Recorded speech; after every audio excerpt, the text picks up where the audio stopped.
Μπορείτε να το κινήσετε? Ναι.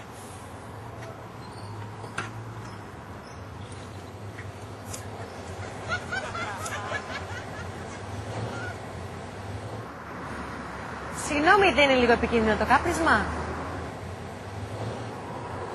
Αργέστε, μαντάμ. Όλοι από κάτι θα πάμε.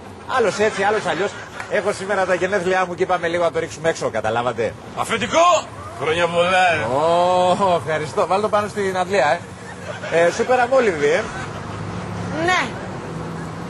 Ρε εσύ, αυτό τρύπησε ρε, τρέχει βενζίνη, χάλια με έχει κάνει εδώ. Θα λερώσουν τα παπ. Φέρε λίγο το οξυγόνο, πας και το φτιάξουμε λίγο.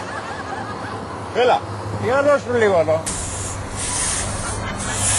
Εντάξει, καλά.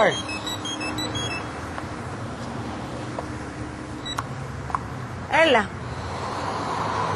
Μαντάμ, τι κάνετε? Κινητό στο βενζινάδικο, είστε με τα καλά να διδαχτούμε όλοι, δεν καταλαβαίνετε, είναι επικίνδυνο. Τι να... δεν βλέπετε εδώ.